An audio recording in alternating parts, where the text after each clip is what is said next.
Daily ഒരേ chicken recipe തന്നെ കഴിച്ച് മടുത്തിട്ടുണ്ടെങ്കിൽ ജസ്റ്റ് ട്രൈ ദിസ് റെസിപ്പി. അതിനായി 1 cup chicken, 1 capsicum, 1 onion, 1 carrot, പിന്നെ കുറച്ച് ബ്രോക്കലി. കഴുകി വെച്ചിരിക്കുന്ന ചിക്കൻ ബ്രസ്റ്റിനകത്ത് കുറച്ച് സോൾട്ടും പെപ്പറും ഇട്ടിട്ട് മിക്സ് ചെയ്ത് മാറ്റി വെക്കാം. പാൻ ചൂടാകുമ്പോൾ അതിലേക്ക് 1 സ്പൂൺ ഓയിൽ ഒഴിച്ചു കൊടുക്കുക. എന്നിട്ട് മിക്സ് ചെയ്ത് വെച്ചിരിക്കുന്ന ചിക്കൻ ബ്രസ്റ്റ് അതിലേക്ക് ഇട്ട് വേവിച്ച് മാറ്റി വെക്കുക. അടുത്ത ഒരു പാൻ എടുത്ത് അതിലും കുറച്ച് ഓയിൽ ഒഴിച്ച് കട്ട് ചെയ്ത് വെച്ചിരിക്കുന്ന വെജിറ്റബിൾസ് എല്ലാം അതിലേക്ക് ഇട്ട് കൊടുക്കുക. ആവശ്യത്തിന് ഉപ്പ് ഇടുക.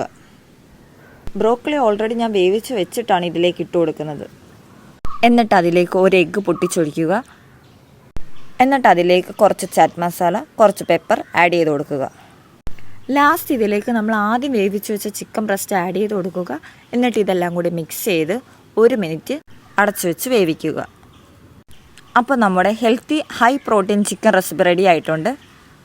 ഞാൻ ഉണ്ടാക്കിയ ഈ റെസിപ്പി വേറൊരാൾ ടേസ്റ്റ് ചെയ്തിട്ട് അഭിപ്രായം പറയുന്നതാണ് എനിക്കിഷ്ടം.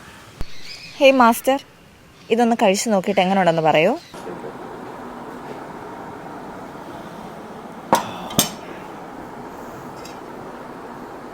ചിക്കൻ